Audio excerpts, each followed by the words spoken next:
नमस्कार साथियों, आप सभी लोगों का स्वागत है वैष्णवी एचडी इंस्टीट्यूट के ऑनलाइन क्लासेस में। आज हम लोग चर्चा करेंगे व्यंजन वर्ण पर। इससे पहले हमने स्वरों के विभाजन पर चर्चा की थी। सबसे पहले हम जान लेते हैं व्यंजन वर्ण किसे कहते हैं। तो वे वर्ण जो स्वयं उच्चारित नहीं होते हैं, वे वर्ण जो स्वतंत्र रूप से उच्चारित नहीं होते हैं, उनको हम व्यंजन वर्ण कहते हैं। एक लाइन में कहा जाए तो वे वर्ण जो स्वरों की सहायता से उच्चारित होते हैं, उनको हम व्यंजन वर्ण कहते हैं।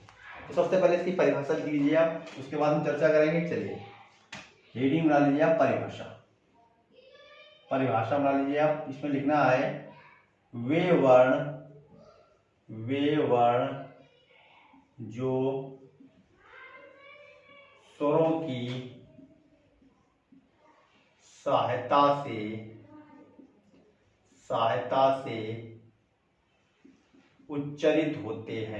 उच्चारित होते हैं, उन्हें हम व्यंजन वर्ण कहते हैं। व्यंजन वर्ण कहते हैं। चलिए, वे वर्ण जो स्वरों की सहायता से उच्चारित होते हैं, उनको व्यंजन वर्ण कहते हैं। इससे पहले वीडियो में हमने आपको बताया था स्वर स्वतंत्र रूप से उच्चारित होते हैं और व्यंजन स्वरों की सहायता से उच्चारित होते हैं। अब हम बात कर लेते हैं कि हिंदी वर्णमाला में व्यंजनों की संख्या।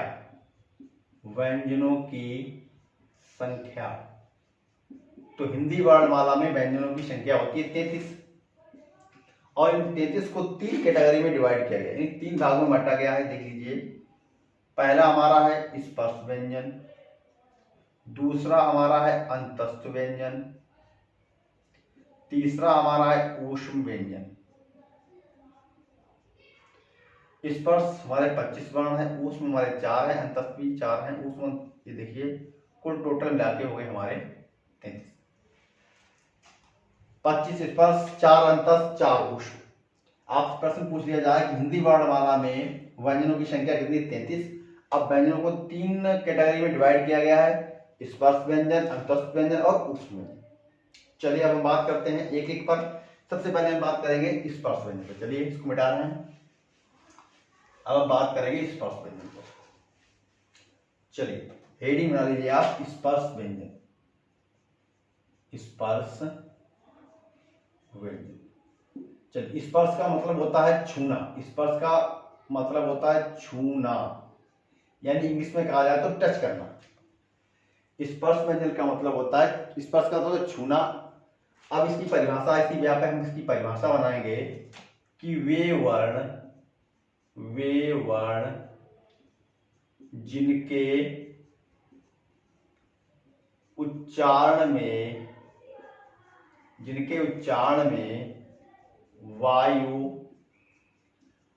मुख में अलग अलग उच्चारण स्थानों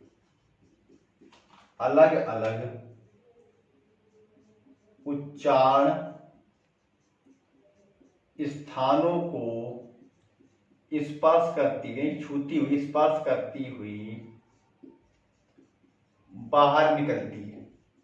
करती हुई बाहर निकलती है, उन्हें हम स्पर्श व्यंजन कहते हैं। चलिए, वे वर्ण जिनके उच्चारण में वायु मुख में अलग अलग उच्चारण स्थानों को स्पर्श करती हुई बाहर निकलती है, उनको हम स्पर्श व्यंजन कहते हैं। अब हम बात कर लेते हैं कि उच्चारण स्थान क्या है।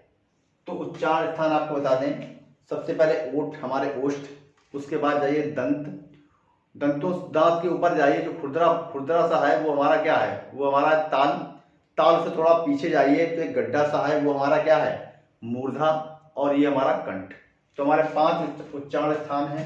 पहला हमारा है ओष्ठ, दूसरा हमारा है दंत, तीसरा हमारा है ताल, चौथा हमारा है मूर्धा और 5वां हमारा है कंठ। चलिए, उन्हीं को जब हम इन वर्णों का उच्चारण करते हैं तो इन्हीं उच्चारण स्थानों को स्पर्श करती हुई वायु बाहर निकलती है। जैसे मान लिया, ये देखो, यहां से वायु आई, इसको स्पर्श करते हुए बाहर निकल गई, इन्हीं को क्या कहते हैं? स्पर्श व्यंजन। चलिए अब हम बात कर लेते हैं स्पर्श व्यंजन हमारे कौन कौन से होते हैं। तो स्पर्श व्यंजन हमारे का से मा तक है।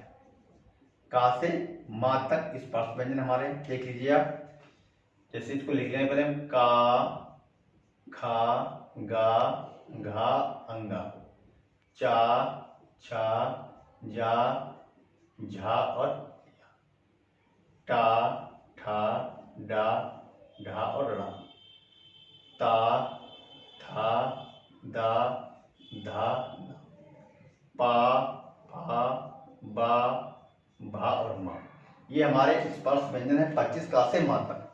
अब हम बात कर लेंगे इनको और किन किन नामों से हम जानते हैं। इसको हम एक बॉक्स में बंद कर रहे हैं। चलिए, और इनको किन किन नामों से जानते हैं। पहला तो उनका नाम तो है स्पर्श व्यंजन, हमने ऊपर लिख दिया स्पर्श व्यंजन। दूसरा इनका नाम है वर्गीय व्यंजन, वर्गीय व्यंजन। तीसरा नाम इनका है उदित व्यंजन। स्पर्श व्यंजन को हमने बता दिया कि वे वर्ण जिनके उच्चारण में वायु मुख में अलग अलग स्थान उच्चारण स्थानों को स्पर्श करते हुए बाहर निकलती है, उनको हम स्पर्श व्यंजन कहते हैं। वर्गीय व्यंजनों का मतलब समझ लीजिए आप, ये किसी भी आयत की जब चारों भुजाएं बराबर होती हैं तो उसको हम वर्ग कहते हैं। अब देख लीजिए, यहाँ से यहाँ तक 5 है, यहाँ से यहाँ तक भी 5 है, यहाँ से यहाँ तक भी 5 है, यहाँ से यहाँ तक भी 5 है, तो यह एक वर्ग का निर्माण कर रहे हैं, इसीलिए इनको वर्गीय व्यंजन कहा गया है। उदित व्यंजन का मतलब है सबसे वर्णमाला में सबसे पहले इनका उदय हुआ, इसीलिए इनको उदित व्यंजन भी कहा जाता है। तो 3 नाम के स्पर्श व्यंजन, वर्गीय व्यंजन और उदित व्यंजन। अब देख लीजिए, इनका जो नामकरण है, इनके पहले वर्ग का पहला अक्षर इन्हीं के नाम पर इनका वर्ग निर्धारित किया गया है। पहले वर्ण से ही इनका जो है वर्ग निर्धारण किया गया है। इसको कहते हैं हम का वर्ग, इसको कहते हैं हम चा वर्ग, इसको हम कहते हैं टा वर्ग, इसको हम कहते हैं ता वर्ग और इसको हम कहते हैं पा वर्ग। ठीक, तो इनको वर्गों के हिसाब से किया गया। अब इसको हम थोड़ा सा शॉर्ट में आपको बता देंगे। का उच्चारण स्थान होता है हमारा कंठ, चा का होता है तालु, टा का होता है मूर्धा, ता का होता है दंत, पा का होता है ओष्ठ। आगे हम चर्चा करेंगे उच्चारण स्थानों का, एक अलग से वीडियो बनाएंगे। यहाँ आपको हम हल्का सा बता रहे हैं, का कंठ होता है, चा का तालु होता है, टा का मूर्धा होता है, ता का दंत होता है, पा का हमारा ओष्ठ होता है। चलिए, अब हम बात कर लेते हैं दूसरे पर। हमारा दूसरा है अंतस्थ व्यंजन। चलिए, इसको मिटा रहे हैं, अब हम बात करेंगे अंतस्थ व्यंजन पर। चलिए, नंबर 2 पे हमारे हैं अंतस्थ व्यंजन। चलिए, अब हम बात कर लेते हैं अंतस्थ व्यंजन। चलिए, अंतस्थ व्यंजन हमारे कौन कौन से, सबसे पहले जान लीजिए। अंतस्थ व्यंजन हमारे हैं या, वा, रा और ला, ये हमारे अंतस्थ व्यंजन है। अब एक अंतस्थ व्यंजन हमारे कैसे होते हैं, ये हमारे अर्ध स्वर भी होते हैं, अर्ध स्वर, क्योंकि इनमें स्वर के गुण पाए जाते हैं, इसीलिए इनको अर्ध स्वर भी कहते हैं। चलिए, अंतस्थ का मतलब क्या होता है समझ लीजिए। वे वर्ण जिनके उच्चारण में वायु मुख में नाम मात्र का स्पर्श करते हुए बाहर निकलती है। चलिए, इसकी परिभाषा, वे वर्ण जिनके उच्चारण में वायु नाम मात्र का स्पर्श करते हुए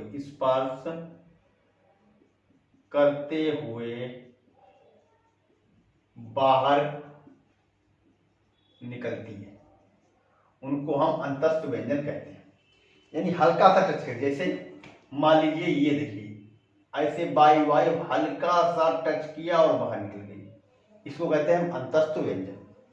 अंतस्थ व्यंजन हमारे अर्धस्वर होते हैं। क्यों होते हैं, इसकी चर्चा हम आगे करेंगे, आपको बताएंगे। लेकिन यहाँ थोड़ा हम आपको बता रहे हैं कि स्वरों का जब उच्चारण होता है, तो स्वरों का उच्चारण होता है तो जो वायु निकलती है वो बगैर किसी भी उच्चारण स्थान को छुए डायरेक्ट बाहर निकलती है। आ कहो तो कोई भी बाधा नहीं हुई, आ, बड़ा आ, ई, इसीलिए ये हल्का सा स्पर्श करते हैं। तो हल्का सा स्पर्श करना और बिल्कुल ना करना कुछ लक्षण मिल जाते हैं, इसीलिए इनको अर्धस्वर कहते हैं। यानी कि जब स्वरों का हम उच्चारण करते हैं तो वायु हमारे मुख में कहीं भी बाधित नहीं होती है, सीधे निकल जाती है। और जब हम अंतस्थ वर्णों का उच्चारण करते हैं तो वायु नाम मात्र का हमारे उच्चारण स्थानों में टच करते हुए वायु बाहर निकलती है, इसीलिए इनको अर्ध स्वर कहते हैं, क्योंकि इनमें स्वरों के गुण पाए जाते हैं। बड़ा हल्का सा टच करना और बिल्कुल टच ना करना। हल्का मतलब यानी कि स्वरों के इनमें गुण पाए जाते हैं। ठीक, अब हम बात कर लेते हैं या, वा, रा, ल, चारों हमारे अर्ध स्वर है। अगर ये आपका जो क्वेश्चन बनेगा उसके अकॉर्डिंग आपको इसका आंसर देना है। अगर रा भी आ जाता है, बाद बाकी 3 नहीं आते हैं, तो भी हमारे अर्ध स्वर होंगे। विशेष या, वा हमारे विशेष, ये हमारे विशेष हैं, इनमें अर्ध स्वर के विशेष गुण पाए। हालांकि है हमारे चारों अर्ध स्वर, लेकिन ये विशेष हैं। अगर इनमें से कोई आ जाता है तो ये भी ला भी सही होगा, रा भी सही होगा, ये भी हमारा सही होगा, लेकिन ये या वा जो है हमारे विशेष। ठीक, अब हम बात कर लेते हैं इसके बाद ऊष्म वर्णों की। चलिए इसको मिटा रहे हैं, बात करेंगे ऊष्म वर्णों की। तो तीसरे नंबर पे आ जाइए ऊष्म वर्ण। चलिए तीसरा नंबर, तीसरा है ऊष्म वर्ण हमारे, ऊष्म व्यंजन। अब ऊष्म का मतलब ये होता है गर्मी, ऊष्मा, और ऊष्मा का मतलब होता है गर्मी। और ऊष्म का मतलब क्या होता है, ऊष्मा, और ऊष्मा का मतलब होता है गर्मी। तो गर्मी का मतलब जिन वर्णों के उच्चारण में वायु मुख में उच्चारण स्थानों के साथ घर्षण करती हुई बाहर निकले। जैसे इसको लिख लीजिए पहले, जिन वर्णों के उच्चारण में वायु मुख में उच्चारण स्थानों के साथ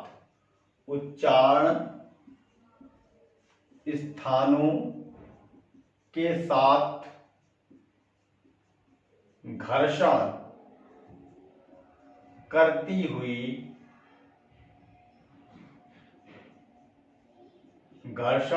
हुई बाहर निकलती है,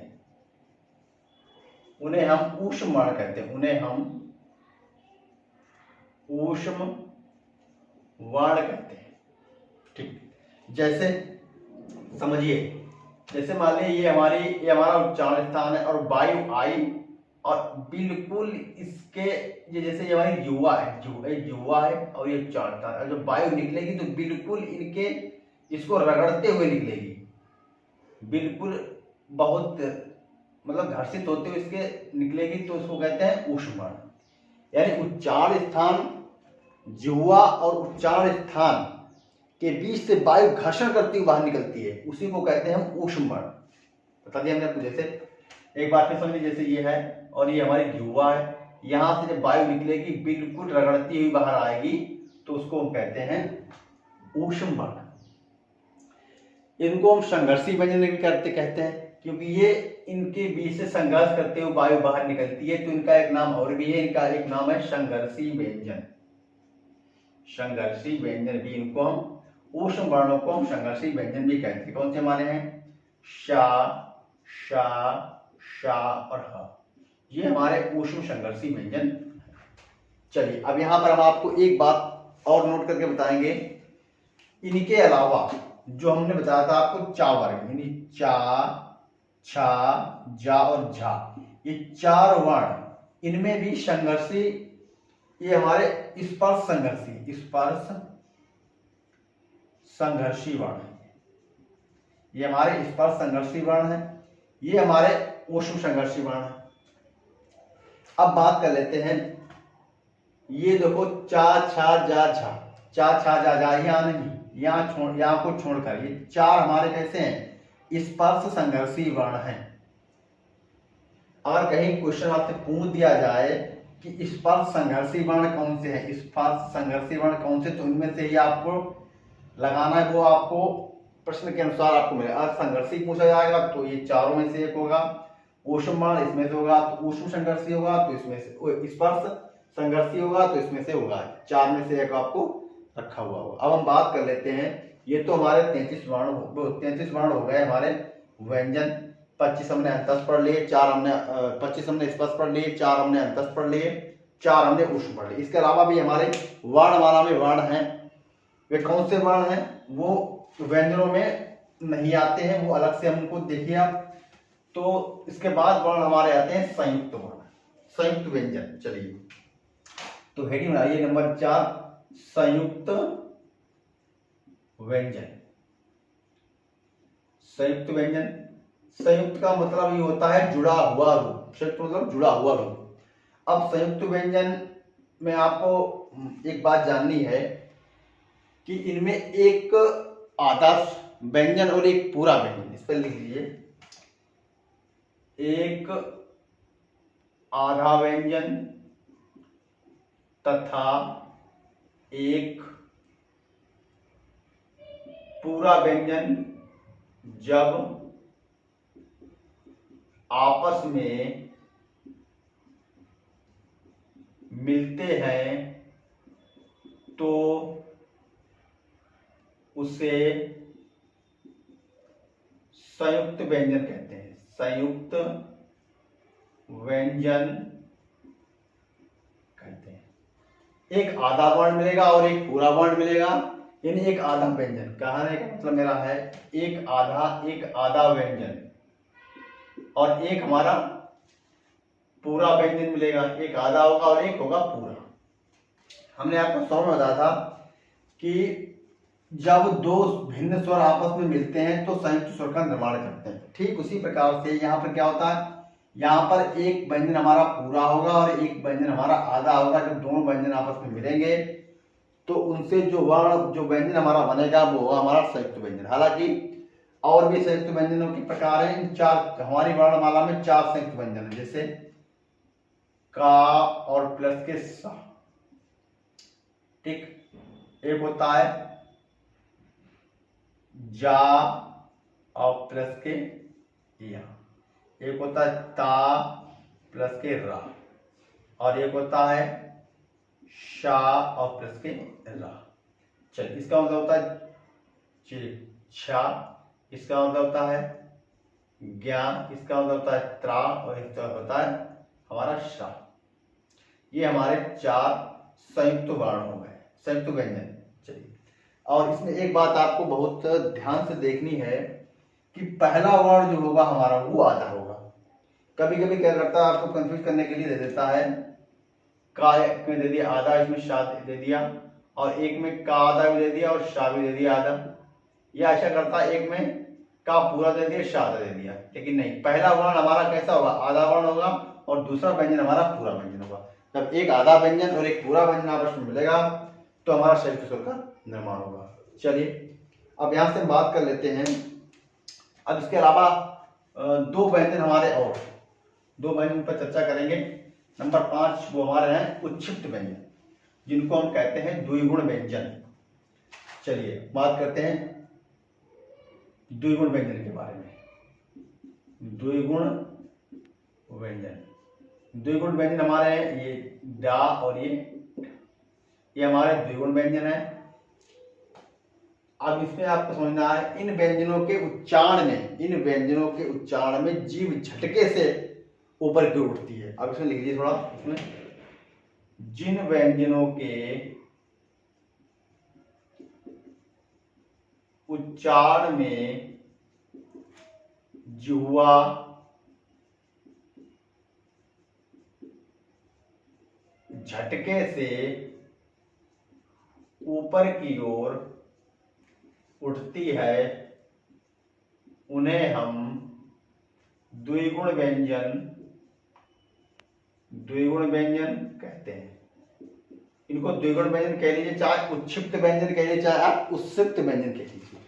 ठीक, तो इनको द्विगुण व्यंजन भी कहते हैं, उत्सिष्ट व्यंजन भी कहते हैं और उच्छिष्ट व्यंजन भी कहते हैं। अब हिंदी वर्णमाला में हम आपको बताएंगे कौन कौन से हमारे वर्ण हैं। देखिए संख्या देख लीजिए, पहले होते हैं हमारे 11 हो गए हमारे स्वर, 33 हो गए हमारे व्यंजन, और 4 हो गए हमारे संयुक्त वर्ण, 2 हो गए हमारे अयोगवा, 2 हो गए हमारे उच्छिष्ट वर्ण। तो देखिए 4 4 8 2 10 2 12 के 2 हाथ से लगा, 4 4 8 10 2 12, 12 के 2 हाथ से लगा 1, 3 और 1 4 1 5।